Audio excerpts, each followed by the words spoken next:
I think we all know who Norma trusted the most, who she chose to carry everything forward. My mother Brenda's voice rang through the chapel like she was giving a toast, not a eulogy. Steady, proud, practiced. And then she turned. Not toward me. Toward Stacy.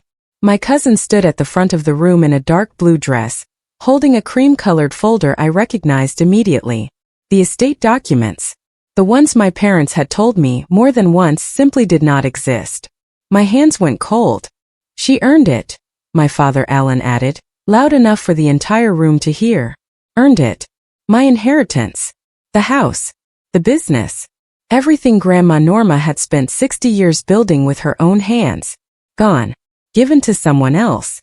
Right in front of me, in front of everyone. My name is Tiffany Collins. And standing in that chapel, watching my parents smile at my cousin like she was their real daughter, I finally understood the truth. They had not just betrayed me. They had replaced me. Grandma Norma used to take my hand when I was little and squeeze it 3 times. It was our secret code. It meant, I love you, I see you, you are mine. When I got older, the squeezes turned into long conversations on her front porch with sweet tea and evening birds. She would talk about her life, the small flower shop she built from nothing in 1978, the little house she paid off alone after Grandpa passed, the land behind it that had been in our family for generations. One day, all of this comes to you, Tiffany, she told me more than once. Not because you're blood, because you showed up. Every single time. I believed her completely. I had no reason not to. I was the one who drove her to appointments, called every Sunday, spent holidays rearranging my own plans just to be with her. I built my entire future around that promise. I never imagined she would not keep it, or that someone else would make sure she couldn't. It started about 8 months before Grandma Norma passed. I stopped by my parents' house on a Tuesday evening, just dropping off groceries my mother had asked for. I let myself in through the back door the way I always did and heard voices in the kitchen. My parents. And Stacy. The conversation stopped the moment they heard my footsteps. Papers shuffled. Something was turned over quickly on the table. By the time I walked through the doorway, 3 people were wearing the exact same smile, the kind that never reaches the eyes. Tiffany, my mother said too brightly. We were just handling some boring adult stuff. My father nodded. Nothing interesting. Stacy picked up her bag and said she had to get going. She hugged my mother and barely glanced at me on her way out. I stood there holding grocery bags, telling myself I was imagining things. But something sat wrong in my chest for the rest of that night. That was the first lie. I just didn't know it yet. Stacy and Grandma Norma were never close. That was simply a fact. Stacy lived 40 minutes away and visited maybe twice a year. Christmas and the occasional birthday. She never called between visits. Never showed up when Grandma's back was acting up, or when the furnace broke in February, and someone needed to stay overnight to make sure the pipes didn't freeze. That was me. It was always me. But somewhere around the time those kitchen conversations started, a new story began spreading through our family. Slowly. Quietly. Like smoke under a door. Stacy has really stepped up, my Aunt Carol mentioned at a family dinner. She's been such a comfort to Norma, someone else echoed. I heard it at church. At birthday gatherings. At casual phone calls with relatives I hadn't spoken to in months. Everyone was suddenly discussing Stacy's devotion, her closeness with Grandma, her deep sense of family responsibility. It was completely rewritten history. And in this new version I was being quietly edited out, like a mistake someone had decided to erase. Grandma Norma's study had always been my favorite room in the house. It smelled like old paper and lavender. Floor-to-ceiling shelves filled with books and framed photographs. Her wooden desk sat by the window, and the top drawer always held peppermint candies she kept just for me. That room was never locked. Not once in my entire life. Until one afternoon in early spring, I stopped by to visit and found the study door shut tight. I tried the handle. Locked. Oh, we're just organizing things in there, my mother said from behind me, appearing a little too quickly. I turned to look at her. Since when is it locked? Easier to keep track of things this way, she said, already moving toward the kitchen. Want some coffee? I stood at that locked door for a long moment. Grandma Norma was sitting in her armchair in the living room, wrapped in a blanket, looking smaller than I remembered. She said nothing about the study. She didn't meet my eyes either. When Grandma Norma's health took a serious turn in late summer, I rearranged my entire life. I requested reduced hours at work. I drove to her house 4 times a week. I sat with her through doctor visits, helped manage her medications, brought soup when she couldn't keep much else down. But every time I arrived, Stacy was already there. Not visiting, operating. She stood at the nurse's station talking in low, serious tones. She carried a notepad. She asked questions about long-term care and signed forms and used phrases like, "We've already discussed this," when doctors raised decisions. I had never been part of those conversations. One afternoon, a nurse handed Stacy a form and looked past her at me. "Are you family too?" Before I could answer, Stacy said, "She's my cousin. She doesn't need to sign anything." I said nothing. I sat with Grandma, held her hand, watched her sleep. But on the drive home, something cold settled in my chest. It did not leave. I found it by accident. It was a rainy Wednesday afternoon. Grandma was napping and my parents had stepped out briefly. The study door, for once, had been left slightly open. I pushed it wide and walked in, not looking for anything in particular, just feeling close to her in that room full of her things. The desk had papers scattered across it. I started stacking them neatly the way Grandma always liked. And then I saw it. A draft, printed on plain white paper. Heading, Last Will and Testament of Norma Collins. My eyes moved down the page, to the section on the estate, the house, the business. My name was crossed out in black ink. Stacy's name was written above it in handwriting I didn't recognize. My lungs stopped working for about 10 seconds. I stood completely still, the rain tapping softly against the window behind me. I set the paper down exactly where I found it, walked out, sat in my car. I didn't cry. I just thought, very carefully. The next Sunday I tried. I called my mother after church and asked, as calmly as I could manage, whether there had been any updates on Grandma's estate plans. "Updates?" she repeated, like the word confused her. "Yes. Whether anything has changed. With the will." A pause. Then a light, dismissive laugh. "Tiffany, sweetheart, you're overthinking things. Nothing has changed." "Mom, I just want to understand. You'll always be taken care of. You know that." But she never said how. No specific answers. Just warmth with no substance. Comfort with no truth underneath. I tried my father next. He was shorter. "Your grandmother is still with us. It's not appropriate to discuss wills right now." Then he changed the subject to a football game. I felt the walls go up. Smooth and invisible but solid. Every question I asked landed on nothing. Every concern disappeared into their smiles. I began to feel like I was screaming in a room where no one could hear sound. I started to wonder if I was losing my mind. 3 weeks before she passed, I had one last real conversation with Grandma Norma. The room smelled like medicine and the faint sweetness of the lotion I always rubbed on her hands.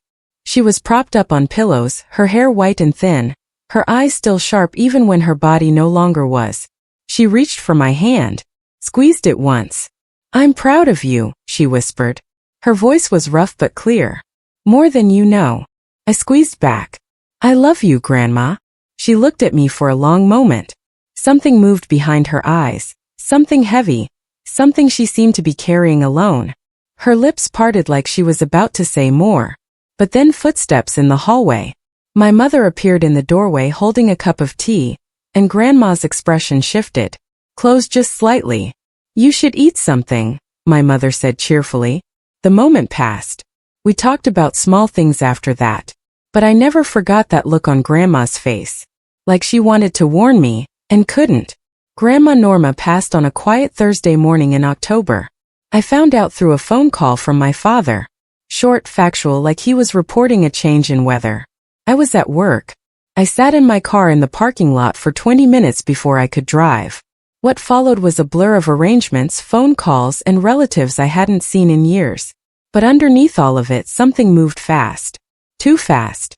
Legal meetings happened without me. Documents were signed within days. My parents kept saying things like, "It's all being handled, and you don't need to worry about the details." But I was always a detail person. I asked once directly to be included in the estate discussions. My mother looked genuinely surprised. Tiffany, it's already been settled. The attorney finalized everything before she passed. Before she passed. Those words hit me like cold water. When I pressed for specifics, my father put his hand on my shoulder and said simply, "Trust us." That was when I knew I couldn't. The official story rolled out smoothly. I had to give my parents credit for that much. According to them, Grandma Norma had made the decision herself, with a clear mind and a full heart. She had watched Stacy step up during her illness and felt deeply moved by her dedication. After much careful thought, she had decided that Stacy was the right person to carry the family legacy forward. She stepped up when it mattered. My mother told relatives, her voice full of quiet admiration. Norma was completely at peace with it, my father added. The story was delivered with such confidence that people accepted it without question. Why wouldn't they? My parents were respected in the family. Steady, sensible people. Not the sort anyone would suspect of something calculated. But I had seen that crossed-out name. I knew what stepping up actually looked like because I had done it for years quietly without an audience. Nobody had stepped up. Someone had stepped in. There is a very important difference between those two things. Stacy hugged me at the wake. Long and slow. The kind of hug that feels more like a performance than a comfort. She smelled like expensive perfume, and her arms held me just a little too tight. When she finally pulled back, she looked at me with soft, sad eyes. "I'll take good care of everything," she said quietly. Everything. That one word landed like a stone dropped into still water. She said it the way someone speaks when they've already won, not as a promise but as a fact. A quiet announcement. A door clicking shut. I looked at her face for a long moment. This cousin I had grown up alongside, who had barely known our grandmother until it became useful to know her, who had appeared in Grandma Norma's final months like a well-dressed stranger with a very specific plan. "I know you will," I said. My voice came out calm, even, controlled, but something had locked into place inside me. A decision forming quietly behind my eyes. She had no idea what was coming. 2 weeks after the funeral, I went back to Grandma Norma's house alone. My parents had given me a key to help box up personal items, photo albums, keepsakes, things they said I could look through. A generous offer that was really just supervision without the supervisor present. But they hadn't thought about the attic. Grandma kept everything. Old birthday cards, tax records from 1987, shoeboxes full of letters, and tucked behind a folded quilt on the highest shelf, a set of manila envelopes unlabeled, held together with a rubber band. Inside were earlier versions of her will, 3 of them, different dates spanning the past decade, all listing the same beneficiary, me, Tiffany Ann Collins, named clearly in Grandma Norma's careful, looping handwriting. The draft I had found on the study desk had told a different story, a story with my name crossed out. But these older documents revealed the truth that had existed for years, long before anyone decided to rewrite it. I photographed every single page before I left. Every one. Tracking down Philip, Grandma Norma's estate attorney, took me 11 days. He had a small office above a dry cleaning shop on the east side of town. Quiet. Old wooden furniture. The kind of place that looked like it hadn't changed since 1995. His assistant told me twice that he was unavailable. I came back a third time and waited in the hallway for 40 minutes until he walked out himself. He looked at me the way people look at someone they were hoping wouldn't appear. "Miss Collins," he said carefully, "I just have one question." I told him, keeping my voice even and polite. Did my grandmother change her will on her own? Of her own free will, with a clear mind? Philip opened his mouth, closed it. Then he looked down at his shoes for a moment that stretched long enough to tell me everything I needed to know. He didn't answer directly, said he couldn't discuss client matters, handed me a card for a legal consultation service. But that pause, that long unguarded pause, that was its own kind of answer. After Philip's hesitation, I went home and built a timeline. I wrote everything down in a notebook with a blue pen, dates, events, observations, conversations, silences. When I laid it all out in order, the picture became impossible to ignore. Grandma Norma's will had been changed in September, 3 weeks before her death in October. But in August, Her doctor had noted a significant decline in cognitive function. That information was right there in her medical summary, which I had helped file months earlier and still had a copy of sitting in my files at home. By September, Grandma had trouble remembering what day it was. She had called me by my mother's name twice during one visit.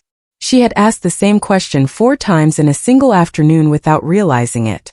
The woman who supposedly made a clear, deliberate decision to redirect her entire estate in September was the same woman who could not consistently remember what month it was. The timeline didn't just raise questions. It screamed them. After that, I stopped reacting. I stopped calling my parents with questions I knew they would deflect. I stopped mentioning the estate at family gatherings.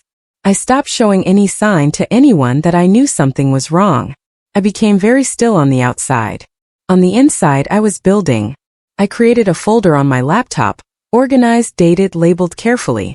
Photographs of the earlier wills. The medical summary showing Grandma's cognitive decline in August. Philip's business card with the date of my visit written on the back.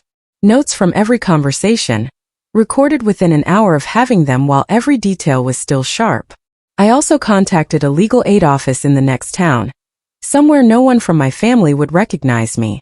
A young attorney named Claire reviewed what I had gathered and said, quietly but clearly, "What you're describing sounds like undue influence. Possibly worse. Possibly worse." I held on to those words. I kept building. I was no longer waiting to be heard. I was preparing to be understood. Claire told me that financial records could be essential to the case.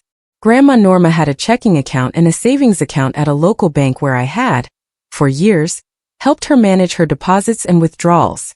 I had accompanied her enough times that one of the tellers, a kind older woman named Rose, knew me by name. I went in on a Tuesday morning and explained carefully that I was trying to understand some transactions related to my late grandmother's estate, and that there may have been unauthorized access. Rose hesitated. Then she pulled something up on her screen and turned it slightly toward me without saying a word. Large withdrawals. September and October. And one in late August. Stacy had been added as an account signatory in July, a full month before Grandma's cognitive decline was officially documented by her doctor, but only 2 months after those kitchen conversations had started. She had financial access before the family was told, before Grandma's condition had been formally assessed, before, by any reasonable measure, it should have been possible. The nurse's name was Patty. She had kind eyes and moved through the memory care ward with the steady calm of someone who had seen everything at least twice. I remembered her from my visits. She had always been warm with Grandma Norma. Gentle, patient. The kind of nurse who remembered birthdays and favorite blanket colors. I found her outside the facility on her lunch break and explained who I was. She remembered me right away. "You were there almost every day," she said. "The granddaughter who brought the peppermints." I nodded. Then I asked carefully, who had handled the paperwork during Grandma's final weeks. Patty's expression shifted. She glanced around, then said quietly, like she was sharing something that had been sitting uneasy with her, "Your cousin handled most of the documentation. Brought forms in, had them signed. Your parents, they approved everything. Signed off on the authorizations. Proved it. My parents had approved whatever Stacy was arranging. This was not Stacy working alone. This was a coordinated, deliberate plan. My parents were not bystanders. They were the architects. The final piece came from Grandma Norma herself. I had been going through a box of things from her nightstand, items my parents had allowed me to keep. Greeting cards. Pressed flowers. A small photograph of me and Grandma from when I was 7, both of us covered in flour from a baking afternoon. At the bottom of the box, wrapped in a paper towel, an old flip phone. Grandma's first phone. The one we had replaced with a smartphone 3 years earlier. I hadn't known she kept it. Out of habit, I pressed the power button. Somehow, impossibly, it still held a charge. There was one saved voicemail. Her voice. Thin and confused, but unmistakably hers. "I don't remember signing anything," she said. "They keep telling me I did. But I don't remember. I don't." The message ended there. I sat on my bedroom floor and listened to it 4 more times. Then I connected a recorder and saved every second of it. I had the timeline, the documents, the bank records, Patty's account, and now I had her voice. That was everything. That was enough. The service was held at Clover Hill Chapel, the same church Grandma Norma had attended every Sunday for 43 years. The pews were full. Extended family, old neighbors, women from her gardening club, former customers from the flower shop who had never forgotten her. The room smelled like lilies and old wood and furniture polish. My parents sat in the front row beside Stacy, the three of them forming a composed, united unit. Stacy had worn Grandma's pearl earrings. I noticed that immediately. The service moved through hymns, scripture, and gentle memories shared from the podium. People laughed softly at stories about Grandma's stubbornness with her roses. A few cried quietly. Toward the end, the pastor invited anyone who wished to share a memory to come forward. A few people went up. Then a pause settled over the room. Someone in the third row glanced at me. Then someone else did. An older woman from Grandma's garden club leaned across the pew and pressed the small cordless microphone gently into my hand. "You should say something," she said softly. I stood up slowly. My legs felt steadier than I expected. I had imagined this moment in different ways over the past several weeks, sometimes with fear, sometimes with doubt, sometimes with a quiet rage I had to carefully breathe through late at night. But standing there holding that microphone, I felt something entirely different. Calm, deep and complete. I walked to the front of the chapel and turned to face the room. Rows of familiar and half-familiar faces looked back at me. My parents sat in the front pew, my mother already wearing her careful smile, the practiced one she put on whenever she needed to appear relaxed. My father sat straight, hands folded. Stacy looked at me with an expression I could not quite read. I took one breath, then another. I was not going to yell. I was not going to break down. I was not going to give anyone the satisfaction of watching me fall apart in public. I was simply going to speak, clearly, truthfully, and let the facts do what facts always do, given enough space and silence to be heard. "I'm grateful to be here with all of you today," I began. My voice came out even, warm even. The room settled into quiet around me. Grandma Norma believed in honesty more than almost anything else. She used to say the truth has a way of surviving, no matter how hard people tried to bury it. I paused and let that land. So I think the best way I can honor her today is to make sure we're honoring her actual wishes, the ones she truly made. I saw my mother shift in her seat. Grandma's will was changed in September of this year, I continued, 3 weeks before she passed. What is also verifiable, through her medical records, is that by August, her doctor had documented a serious decline in her cognitive function. Murmurs began moving through the pews like a slow current. There are earlier versions of her will, 3 of them, all naming the same person. I looked directly at Stacy. "It was not you." A silence fell that felt like the room had stopped breathing.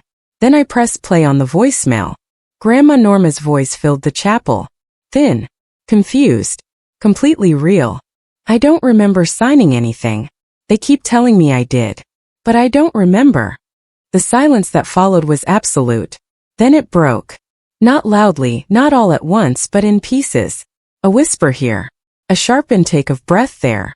An older aunt leaning toward her husband with wide, disbelieving eyes. Cousins exchanging glances across the aisle. Former neighbors frowning slowly as the meaning settled. My mother stood up. "Tiffany, this is not the place." She said Grandma always deserved honesty. A woman from the gardening club said, loud enough for the whole room to hear her. My father put a hand on my mother's arm. She sat back down. Stacy had not moved. She sat completely still, the pearl earrings catching the chapel light, the folder still resting on her lap. Her face had gone the color of old paper. No protest. No denial. Just the look of someone watching a wall fall and understanding finally that there was nothing left to hide behind. I set the microphone gently on the podium and returned to my seat. The week after the funeral was unlike anything I had ever lived through. My phone rang constantly. Relatives I hadn't spoken to in years called with questions, with anger, with apologies. 2 of my mother's own sisters contacted her separately, and whatever those conversations contained, she did not share them with me. She wasn't speaking to me at all. Claire filed a formal challenge to the will within 5 days, citing undue influence and serious questions about Grandma Norma's mental capacity at the time of signing.